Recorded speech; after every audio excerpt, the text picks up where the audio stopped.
Hello, I'm Tim Tamashiro. If you love the tales of tasty tunes, then welcome to the YouTube edition of Hit Story. On this episode, a song about a gang fight by Michael Jackson. Yeah, Michael Jackson used to see gang fights when he was a kid. This is the hit story of Beat It.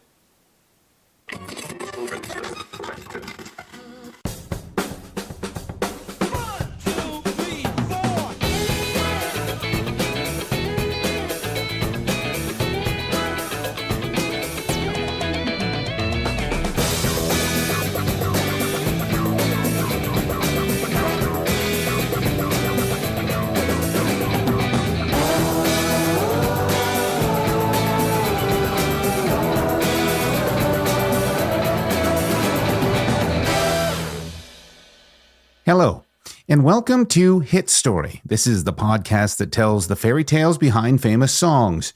And the goal of this podcast is to give you some context for songs that you already love, and hopefully these tunes will become even more meaningful for you. My name is Tim Tamashiro. This edition of Hit Story is all about the seminal Michael Jackson hit song, Beat It. How is it possible that a skinny young man with a high voice, bedazzled socks, and one single white glitter glove could create a crunchy rock song about a gang fight?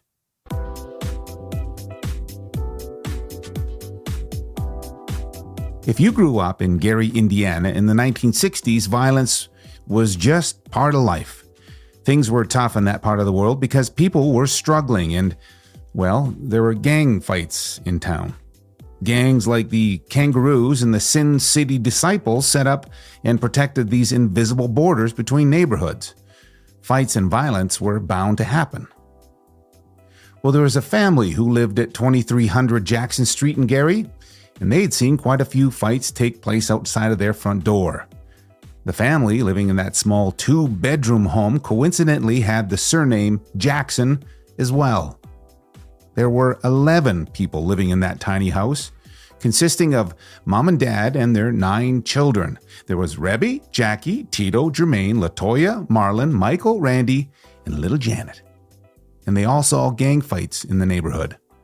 Turf wars were factors that mattered in Gary. If a stranger or another gang were to come into your neighborhood, everybody would sure know about it and no outsiders would be welcome. They'd be told where to go. Well, the Jackson kids, especially the boys, remembered those gang fights quite vividly. One of them would eventually turn the idea of a rumble between two rival gangs into an award-winning hit song. And he named it Beat It.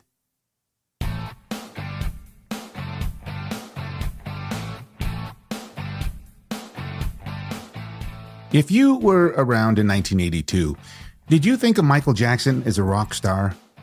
No way. He was the king of pop. He was a great disco dancer. He wrote and sang pop hits. So if you were to tell somebody back in 82 that Michael Jackson was recording a rock song, it would be about as believable as saying he was singing country or opera. Quincy Jones was producing a new album for Michael in 82. And Michael had a big dream for this album. He told Q that he wanted to make the biggest album of all time. And Quincy knew that in order to do that, Michael needed to break through the dance music genre he was bound by. He needed to get beyond pop radio and onto other radio stations like rock radio. And Quincy thought up a plan. Part of that plan was to encourage Michael to write a straight-ahead rock and roll song to add some new spice to the record.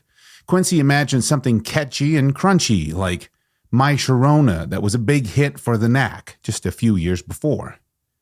Quincy explained this idea to Michael, and Michael accepted the challenge and he put his immense creative powers to work.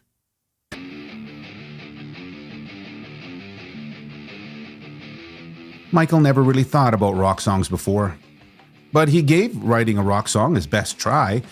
He wondered what kind of rock song he might want to buy himself if he were going to a record store to buy a rock song. He imagined he'd like something with a message, something that was cool, something that, as he put it, school kids and college kids could both enjoy.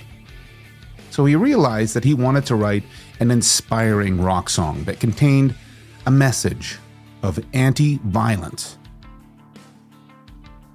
The story Michael came up with for the song was about some guys in a rival gang. Now, they'd stirred up some trouble with another gang, and the other gang gave them a clear message. The message was, don't ever show your faces in this neighborhood again. If you do, then the proverbial shit will hit the fan, and there's going to be some trouble. If they even came close to the neighborhood, they had better beat it. Well, the rival gang, on the other hand, they have to save face now. If they back down from these threats, they would be considered wimps, and they ain't no wimps. So they're going to stand up for themselves and prove who the better gang is. So there's going to be a fight.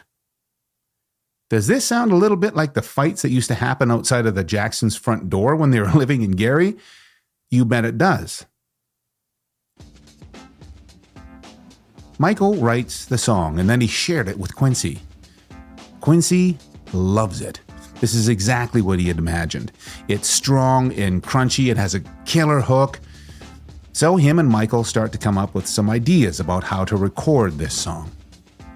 The first sounds they come up with come from a crazy cool synthesizer. It's called a synclavier. Synths at that time were relatively new to music, but the best thing about synths is that they could really create any sound they could dream up. The sound they came up with was part snare drum and part electricity and part church bell and part electric guitar. It was mashed together and played out of a grenade launcher. It was a magic sound. They were really inspired. Now, lay down some electronic drums, get some bass and rhythm guitar tracks recorded, more synths, build a little tension up, and now it's time to make a phone call. They need a killer guitar solo. There's only one guy for this job. They need Eddie Van Halen.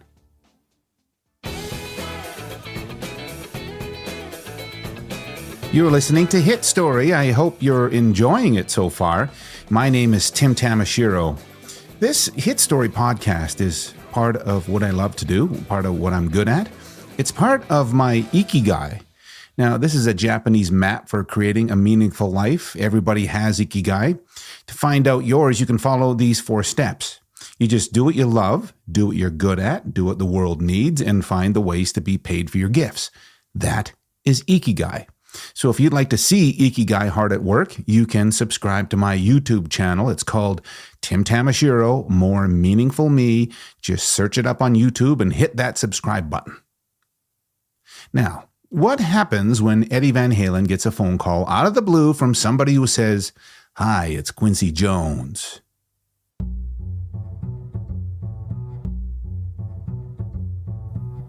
If you were to crown a king of electric guitar in the 80s, Eddie Van Halen would be that king.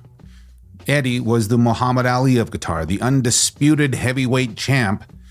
And if Quincy Jones and Michael were going to record Beat It and make it sound like a rock song, there was only one guy they needed to bring in to make this song legit. It was Eddie, period. So Quincy Jones gets his assistant to dig up Eddie's phone number. He picks up the phone and dials up Eddie at home.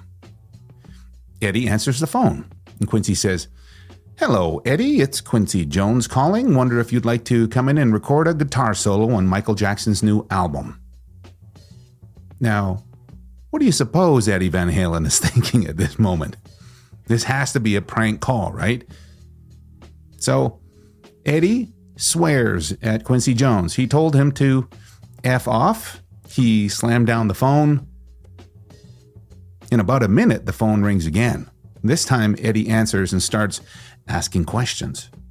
Not too long afterwards, Eddie realizes that he is indeed talking with Quincy frickin' Jones. This ask is legit. Eddie just agrees to the gig on the spot. No pay necessary, he says. This is a freebie, no questions asked. Just tell me where and when I show up with my guitar. Quincy and Michael set a date, and they make the trip to a studio with a skeleton recording of Beat It with them. Eddie records a couple of takes. He's playing his butt off. A true story, during one of Eddie's guitar solos that day, a fire broke out in the studio, and the engineers had to grab a fire extinguisher to put it out. They all agree that if the fire was any indication, Beat It was going to be one hot track. Eddie nails it. He proves once again that he is the king of electric guitar. And the nice thing is, he did it as a favor. Nice guy, right? But remember that this is a Michael Jackson rock and roll song with Eddie Van Halen playing a killer guitar solo on it. What on earth will radio stations think of it?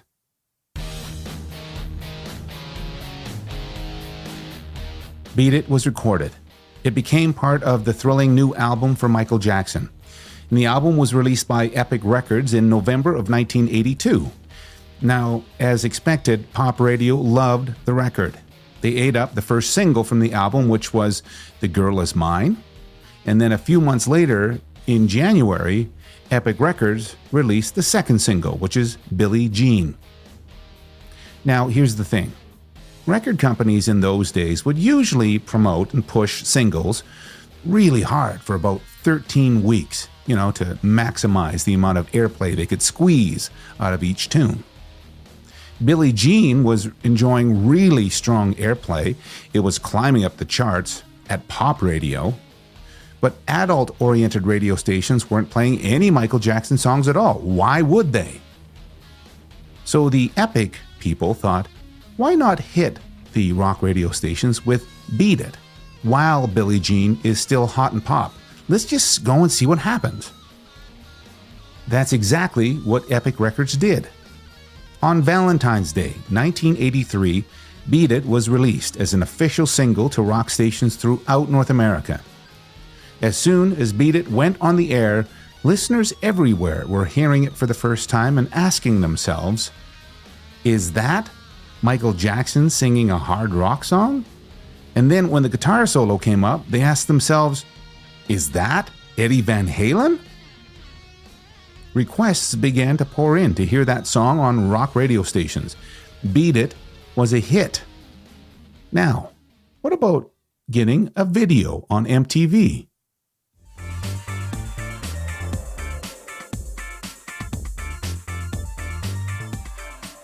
MTV was still a new, unproven idea in 1983.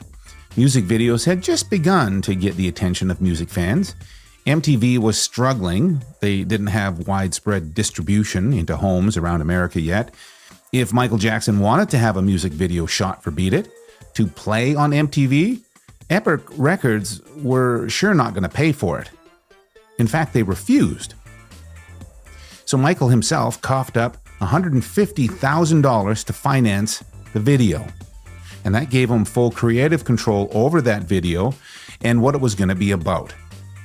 Michael stuck with the original idea for Beat It. He and his creative team decided to make a video about two rival gangs coming together for a rumble. Michael's vision was to make this video as authentic as possible. So he came up with the craziest idea. He decided to get real gang members from Los Angeles to be in that video. He wanted to cast real Crips and Bloods. Why? Well, Michael's hopes were twofold. He wanted that legitimate gang rivalry and tension on film, but he also wanted to foster goodwill between these two gangs. The gangs had been brutal enemies for a very long time. To get the gangs to agree to be a part of the video, Michael and the Los Angeles Chief of Police interviewed individual gang members personally. They told them about what their thoughts were. They wanted to ensure peace and trust. The gangs agreed to these terms. 80 authentic Crips and Bloods arrived on set the day of the video shoot, and they remained peaceful for the entire day. The video for Beat It was shot in and around the Skid Row area of Los Angeles.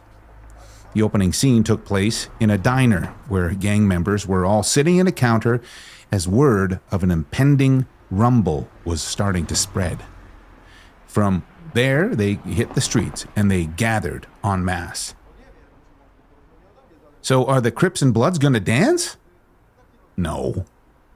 Another incredible part of this Beat It story is that Michael hired 18 professional male dancers to be in this video. Many of those dancers were gay. They had starring roles in this story, while the video was featuring real Bloods and Crips surrounding them. So what was that going to be like? The gang members behaved themselves wonderfully. When they saw the dancers do their thing, they showed genuine respect for their talents. Remember, this is 1983. There wasn't a lot of outward support of the gay lifestyle, but on the set that day, everybody was there with one goal, just to make the coolest music video ever. In the end, Michael successfully brought together 80 gangsters, 18 male dancers, 4 break dancers, and himself, a superstar, for an entire day to film a music video. Now, as you might recall, the video wraps up with everybody dancing and having a good time at the end. Michael made a feel-good film. When the Beat It music video was released, it not only showed on MTV, but network television stations all over the world ran it too. This video helped propel Michael's song all the way to the top of the charts around the globe.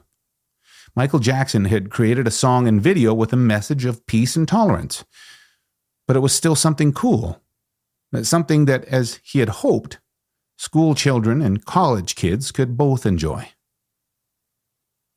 That is the hit story of Beat It.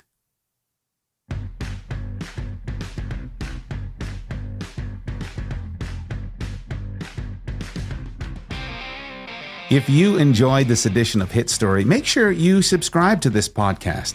I put out a brand new episode every Saturday, and there are oodles of great tunes to tell you about, so go ahead, subscribe, and share the podcast with your friends. If you're passionate about this podcast, you can become a patron of Hit Story. You can offer a small financial stipend at my Patreon page. Patreon allows supporters like you to provide financial support. $1, $3, $5, $7 at a time for quality content. If you love Hit Story, please support it. That'll keep the bankers away and the internet from turning off and the wolves away from my door so I can produce and record Hit Story. Thank you for tuning in. Make sure you check out other editions of Hit Story too. I'm Tim Tamashiro. Don't go changing.